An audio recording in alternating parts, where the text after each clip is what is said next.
Hi and welcome to the Homeopathy Health Show. I'm Atiq Ahmed Bhatti, a fourth generation homeopath with over 20 years of professional experience in this field of healing.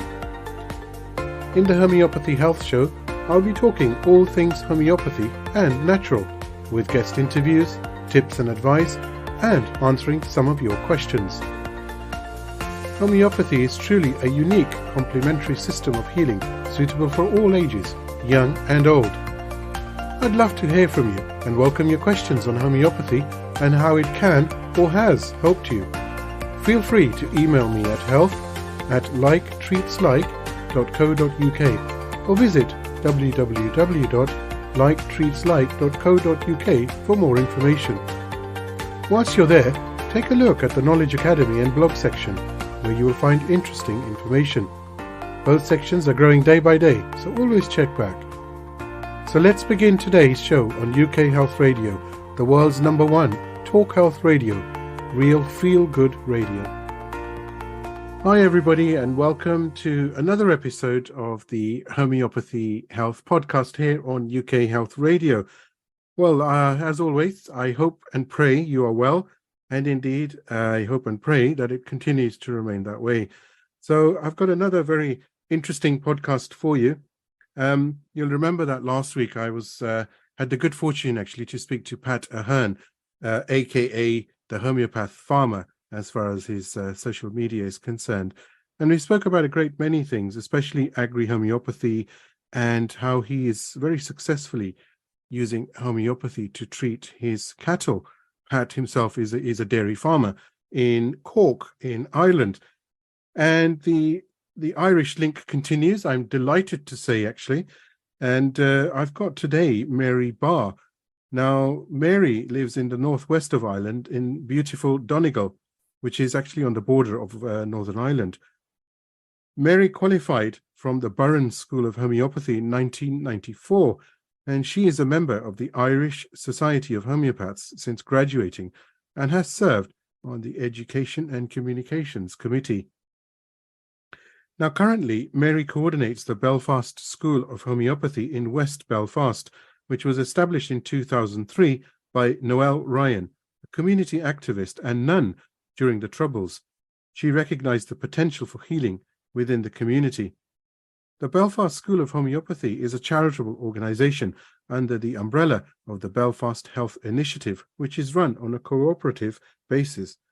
So what this means really is that students and tutors are encouraged to take an active part in the atmosphere, the ethos and success of the school, which actually is really, really commendable and truly wonderful. The school also runs first aid courses for undergraduates to educate and enable people to use homeopathy at home. Now, Mary has also worked on the Get Well UK pilot scheme during 2007 and 2008 in Northern Ireland, in an attempt to integrate complementary therapies into the health system, also to make these available regardless of income. So, Mary Barr, I'm delighted to have you on the Homeopathy Health Podcast today. Thank you so much. I know you're busy, but we managed to finally hook up as such and get the date sorted. So thank you. Thank you. Thanks for inviting me. So that was a lengthy intro, and I don't expect anyone listening to remember all of that. So we are going to go through it again with a bit more detail. I just really wanted to ask you, like I do with everyone who comes on the podcast, tell us a bit about your journey to homeopathy and what inspired you, or was it by chance? What type of encounter you had that made you think about going into this field of healing? Okay. Well, the first time that I had homeopathy, I was a student and I had traveled in India for a year and I came back with mimic dysentery, as many people did. Had tried all sorts of conventional treatment and nothing worked.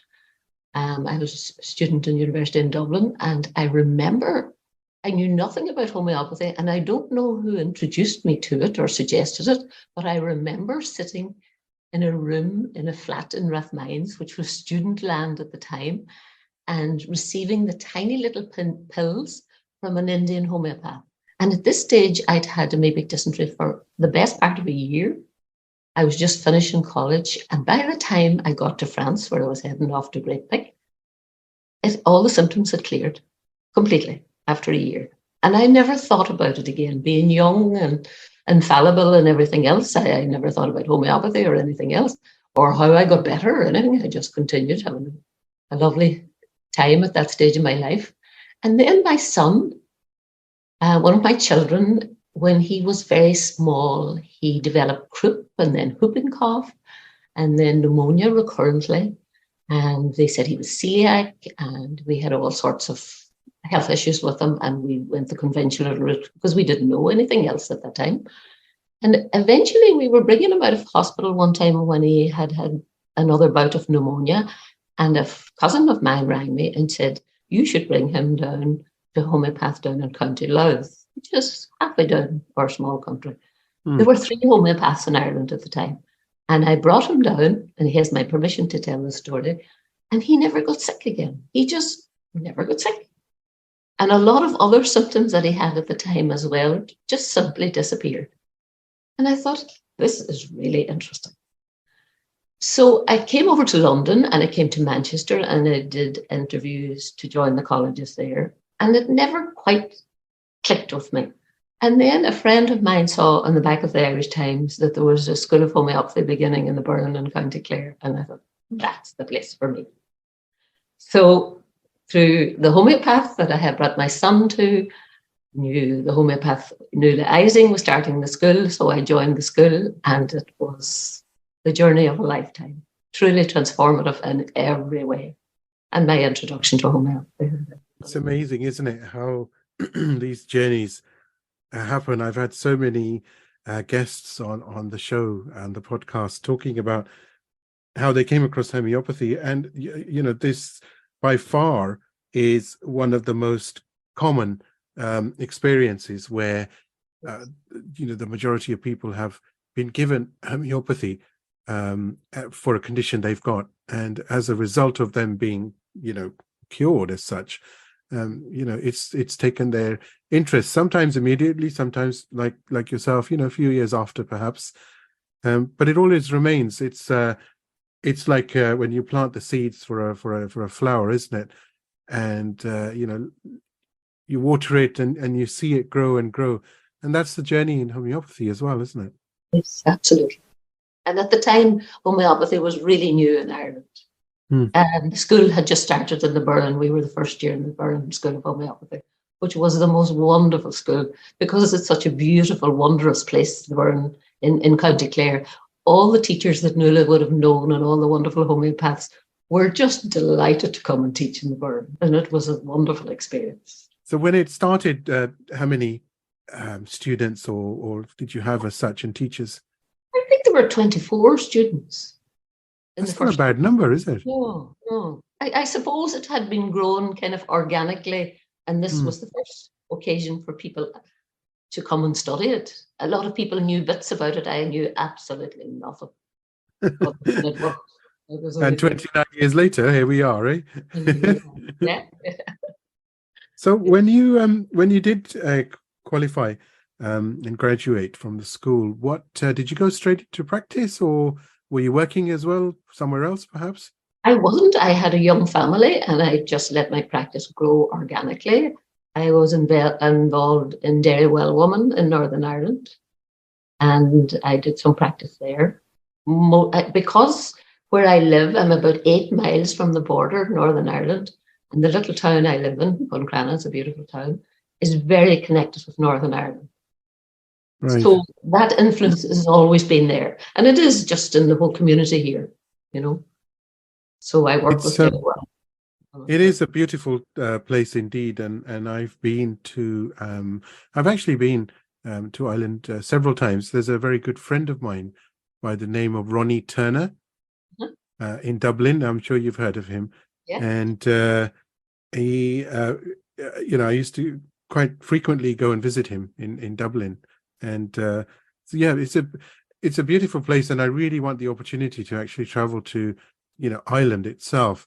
I have friends in Galway, so I've always been. It's just, how life is and how busy one can become, and it's just trying to get away. But I'm really looking forward to that, because one of the, I suppose, the beauty of Ireland is what makes the people so beautiful as well. I think particularly the west coast of Ireland, there's a kind of a wildness to it that's reflected in so many things and in our language and culture and function. Mm. Where homeopathy fits in amazingly easily. How are you finding it then now with people in general public and the awareness of homeopathy? Has it increased? Are people more aware of this system, irrespective of whether they use it or not?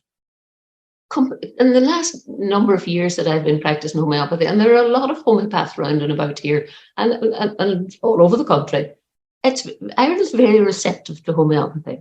We're not exactly rule-keeping people. We have imagination and can see that there are other options. And I think something like homeopathy fits in very well, probably for that reason.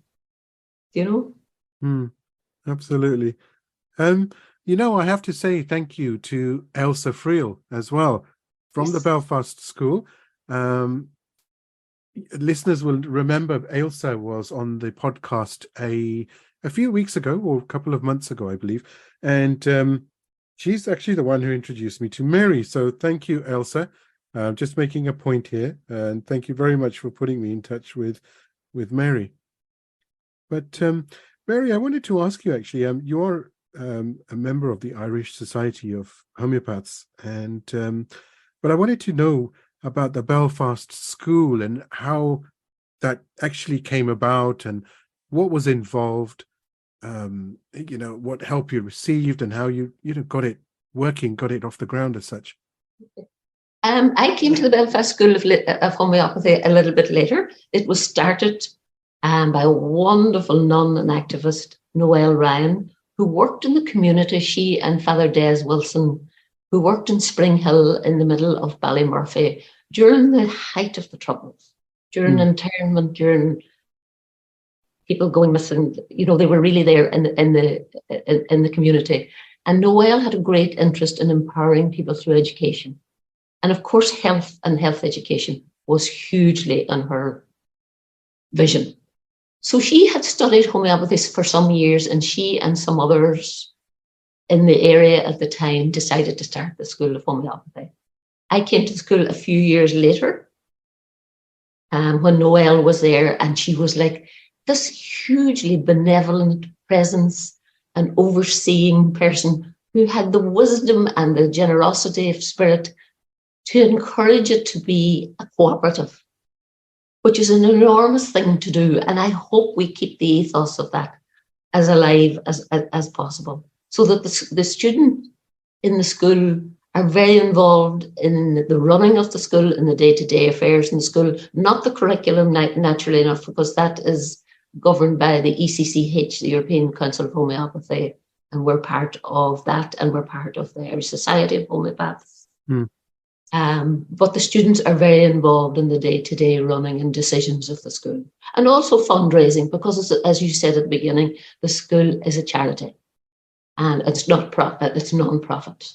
It's an amazing setup for school. Actually, it's an interesting model. I find it fascinating that it's so nice for students, to be able to take an active part in the running of the school itself. I think that says a lot about the overall objectives, and it's not just about homeopathy, but it's about so much more, isn't it? That together we are stronger, and teamwork, and it also psychologically helps with improving social skills, doesn't it? And making friends, lifetime friends, and so much more.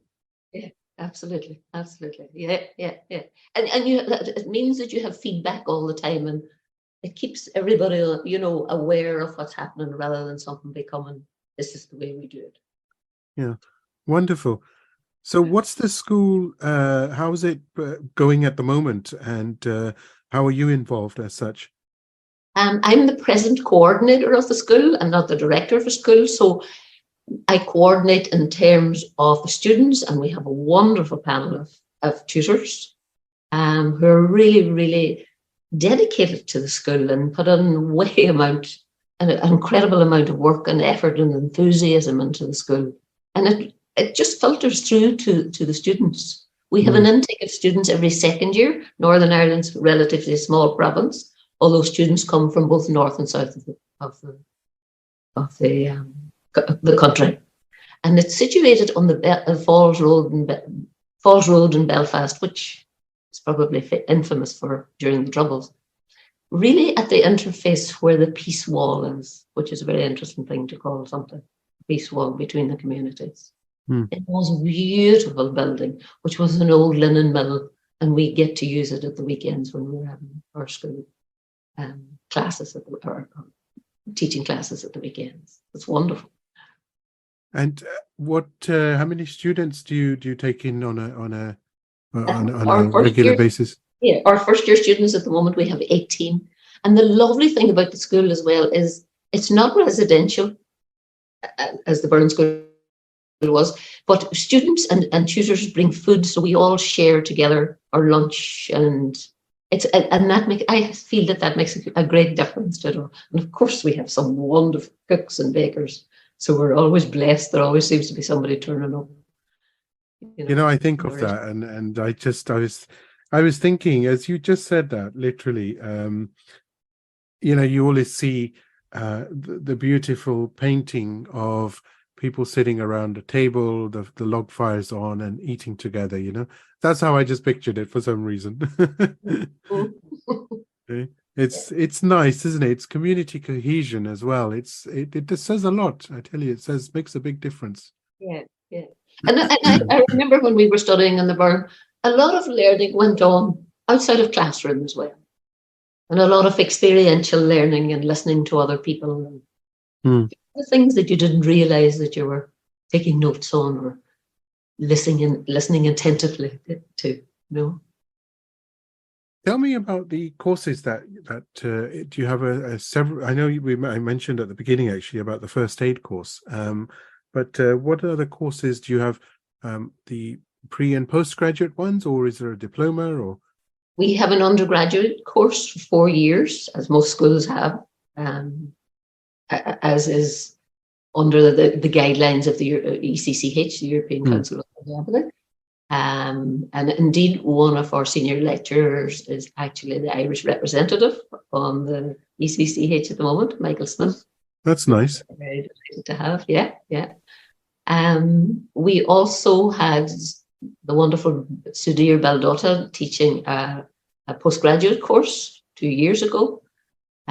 We have first aid classes, which our graduates come back and teach for the school, teach it for free. And that brings people in from the community. It spreads homeopathy, the idea of homeopathy, the philosophy of homeopathy, and also it brings potential students to the school as well. Because once they see the school, it really is something very special. You must send me some pictures. We will. We will indeed. And in fact, I will share those on my social media platforms as well. Let's take a look at this beauty. I think it'll be nice. Yeah. Do you still practice? So have you been practicing, and how's that going? I do. I have a good practice here, and in north. I work between north and south. And during COVID, as with many people, worked on Zoom. It's part of the community where I live.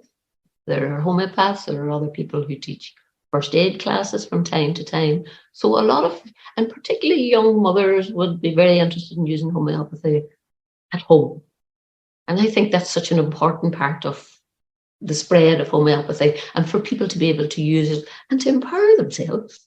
A few of my guests have actually commented on this, that in fact, Marcus Fernandez from the Center for Homeopathic Education, who's the founder, mentioned that his objective is to get a homeopathic first aid kit, or a remedy kit as such, in every home. And I was talking to Pat about this, and actually Hilary Dorian as well, about the fact that by having basic homeopathic remedies at home, the benefits are not just being able to heal and being able to heal from acute ailments, but also it results in the removal of at least 80% of any fear, anxiety, or trauma associated with becoming ill. So, for example, if one's baby or child has grazed themselves, or they've got a nosebleed, just reach for the homeopathic remedies, and it's done, rather than frantically, oh, I have to call the GP, I have to go to the hospital, and what's happened, I don't understand this. It's a lot, isn't it? It's a very powerful system because it encompasses so many different facets, doesn't it? Yes, it does. Yeah. And it takes away the dependency on, I have to do this on pharmaceuticals all the time. And Yeah. not Yeah. Which is actually a plus point as well, because you're lessening the burden on doctors who can actually then go to treat, chronic or serious illnesses or emergencies, of course. And I think that's a real plus point as well there, isn't it? Yeah, absolutely. Yeah. My feeling always is there's room for everything. And in the medical system, there's not just one way to do it. Absolutely. What types of conditions do you find yourself coming across more often than normal? Are there any that stick out? I know, for example, I know Hilary Dorian mentioned to me that she has a lot of cases of eczema and psoriasis, skin conditions generally. And I know others work very much on miasmatic influences. Some are some homeopaths find that the majority of patients they see are suffering from emotional imbalances, mental health conditions. What's your sort of is there any specific one? I'd say there's a kind of a balance between it all. I mean, maybe it's this part of the world where we live on the coast and it's damp, but a lot of respiratory conditions, recurrent respiratory conditions where people have been taking antibiotics and steroids continuously and just want to try something else. And of course, we know homeopathy is really successful with that. But also mental emotional conditions as well too. People would recognize that they're just through word of mouth and through recommendation more than anything else. I've tried everything else, try homeopathy, as we all did ourselves. So we said earlier on. Somebody says, well, that worked for me, and then the next thing somebody give you a call and say, You're absolutely right. I remember when I started out, I didn't have a budget to advertise. And I remember actually once I did take an advertisement out on the radio, but I couldn't afford to pay the bill afterwards. But the host was so gracious. The station was a small station that he actually let me off. And because it was difficult, and even printing business cards was costly. But I started, and it was word of mouth. Like the huge amount of homeopaths will sort of agree with this. It's majority of the patients that we see are based on referrals, and I think that's a really good thing, because when you hear from somebody else you've known, or a family member, or a friend of a friend, or whatever it is, there's always that trust element. And I think that's quite important, because when people then go to see that homeopath, it's like 20 to 30%, maybe they already know him or her, because they've heard, oh, he treated me or she treated me. And that's nice as well. Again, going back to removing any anxiety for engaging with somebody about health concerns. Yeah, absolutely. And we live in a smaller community in this part of the world communities are smaller. So yeah, that is part of it, surely. Yeah. And the word just goes around. I can tell that 20 minutes in, that your love for where you live, because you've spoken about community, and you've spoken about how beautiful that place is, and that's nice. I envy where you're living, probably, because my road's full of cars. It's an end of terrace house, and it's noisy all day long. So what do you say? And I said to my daughters the other day, I said, they said, Dad, we love this house, we don't want to move. I said, yes, but I really want to move to the country if God gives us the financial ability to do that. I said, I'd just love to look out and just see trees, or just have some sort of silence, even if it's just a few hundred meters of silence. It's nice, isn't it? Because I think, and you've got that. I'm quite sure that's when you look out of your window, or when you look further afield, it's full of green pastures and beauty. It is, and the sea. And the sea. Beautiful. I'm a sea swimmer all year. That's a huge part. Being near the sea, isn't that one of your favorite remedies? It is indeed. And one of That the wasn't favorite a guess. remedies That in was Ireland. just that was just putting two and two together. It must come in. It must come in so handy. You're asking, absolutely. Yeah. Hmm. Of course. Yeah. Now, Mary, you've mentioned that you worked on the Get Well UK pilot scheme. Can you share some light on what that scheme is and its objectives and what the results are and what you've achieved as such to date? Okay. So it started in 2007, and the Prince of Wales was involved in it. And the British government had decided to do a pilot scheme. It was going to be rolled out in Wales initially to see the efficacy of complementary therapies. So there were involved homeopaths, acupuncturists, chiropractor, osteopath, and I'm making sure I'm not forgetting, aromatherapy, making sure I have everything, and massage and osteopathy involved in the scheme. So what they did was they brought it to Northern Ireland because it was the time of the peace process. So they brought it to a GP surgery in Derry and then in East Belfast. So the west side of Derry, the West Bank, and East Belfast. And in each of the two practices, what the GPs did was refer what they called heart sink patients to either an osteopath, acupuncturist, a homeopath, all of the various therapies. And for homeopathy, the brief was mostly mental emotional. But of course, people have physical symptoms that go along with that. Mm. So I was invited to by Boo Armstrong, who ran the scheme from London, and she came and interviewed us here in Belfast, and I became the homeopath in Derry. So what it was, and of course there were the other practitioners as well.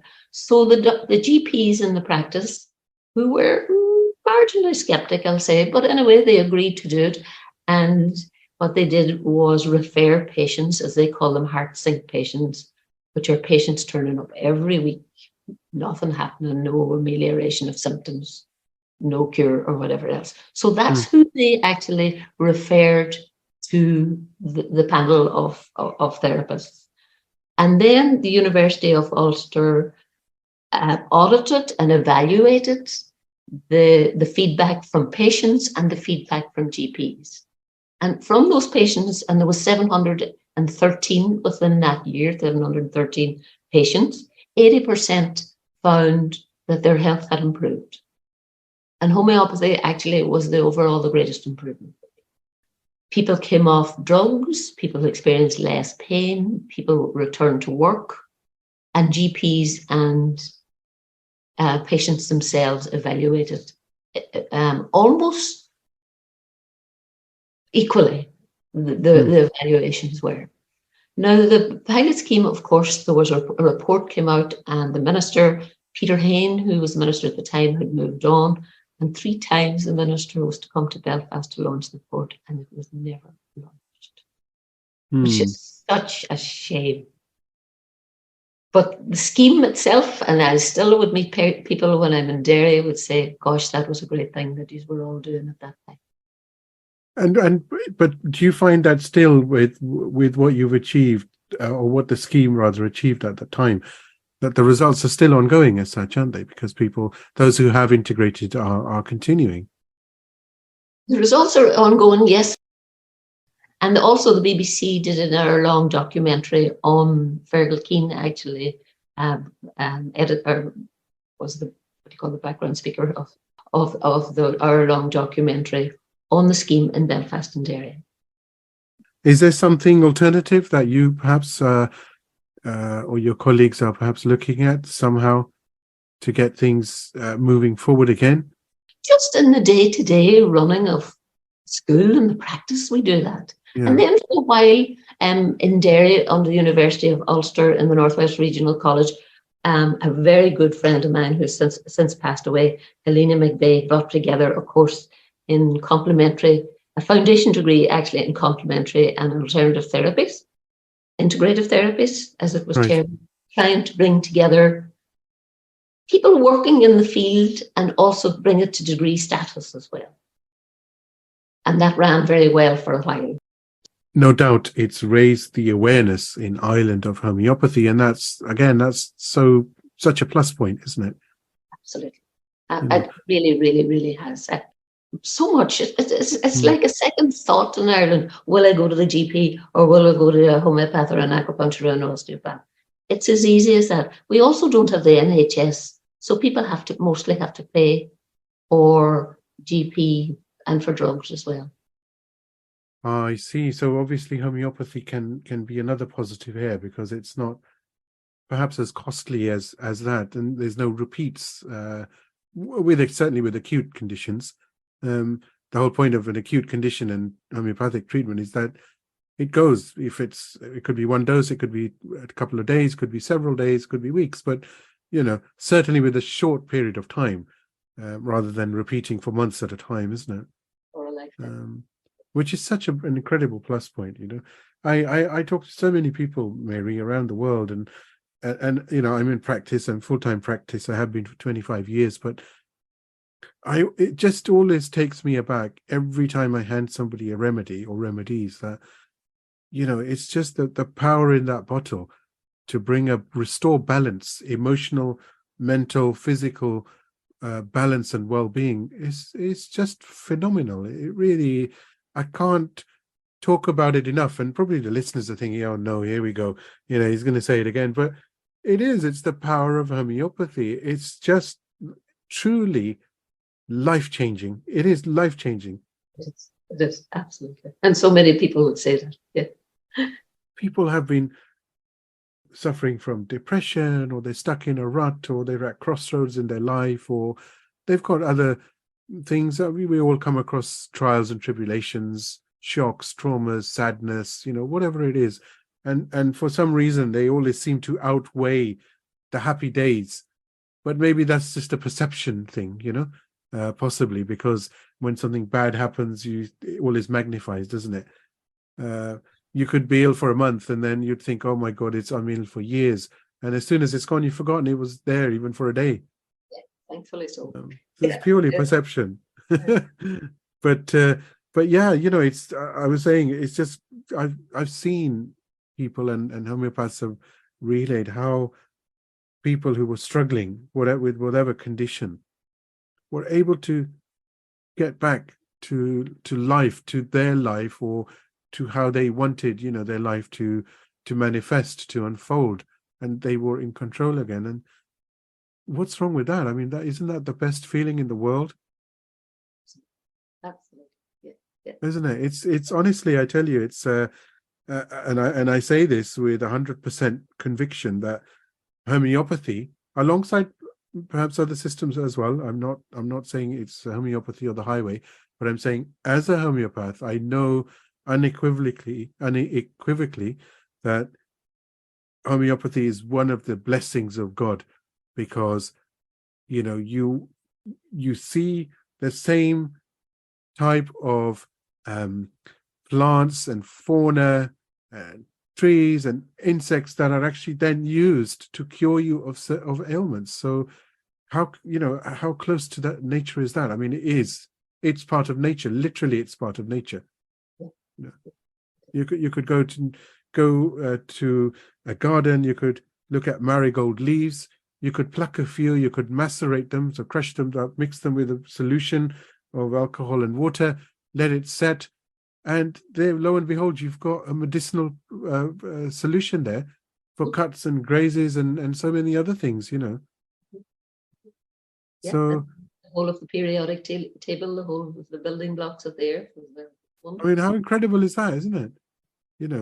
And when we see, I know I'm going totally off tangent, but hey, I have a habit for that. But when I see sometimes on the nature channels or the history channels, and they've gone to perhaps places in the world where communities are not that interested in technology, and they're just a close-knit community who aren't socializing too much, let's say, with other communities. But this is what they do, isn't it? They'll chop down or they'll take rip a piece of bark off a tree, and we've seen it, and they'll take some sap from a tree, and they'll make someone to drink that because they're suffering from such and such, and that's actually true nature. That's not ancient. That's not backward.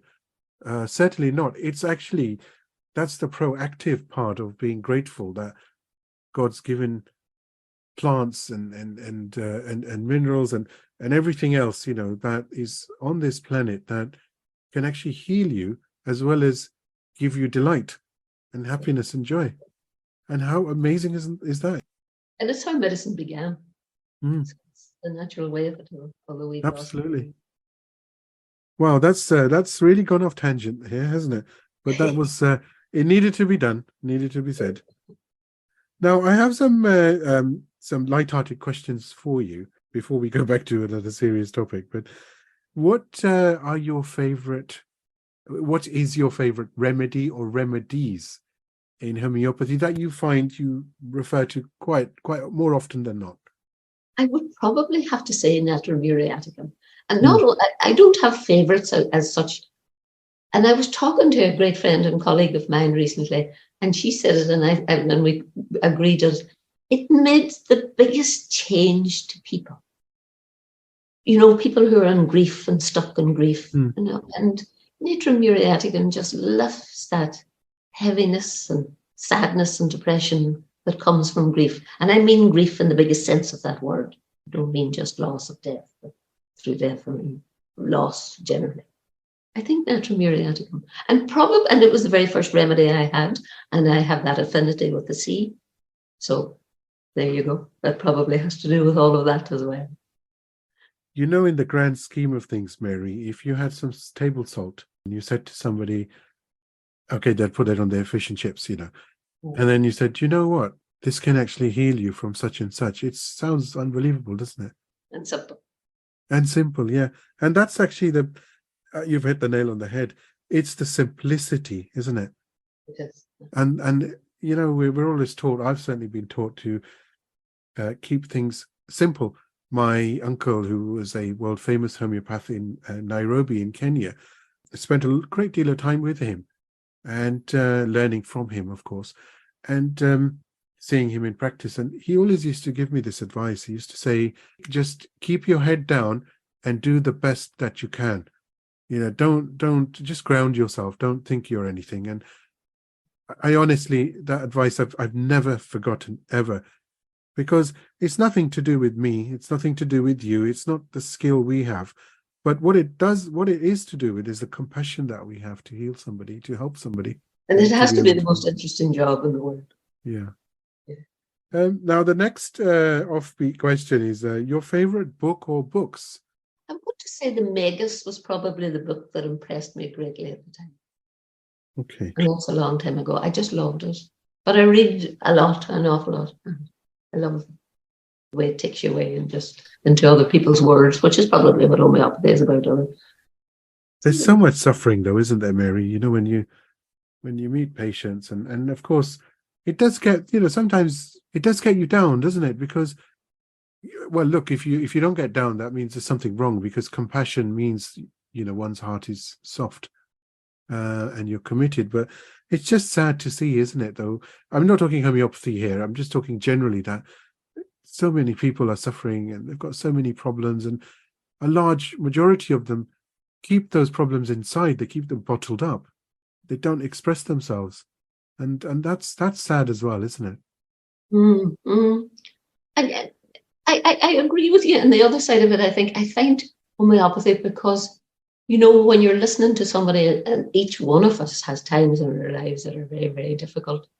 I think when we know that it's something we share rather than they or us, we all have that common stuckness that happens in our lives every now and then, and in different parts of our lives. But as a homeopath, you're also thinking, you're listening to it, but you're also thinking, okay, there's a remedy at the end of this, and it's going to make such a change. There's something really positive to be and solution focused, as I would say in counselling. Do you know that it's not stuck, that you're working towards finding a solution, finding a change to it? so that people don't have to stay stuck. Because I remember the first time, actually, Janet Snowden taught us, wonderful, wonderful homeopath and Bath, taught us in the Burn one time. I remember her taking a case, and it's the first time I'd ever seen a live case being taken. And I remember sitting there thinking, and somebody was talking with them saying, people in Donegal don't talk like that.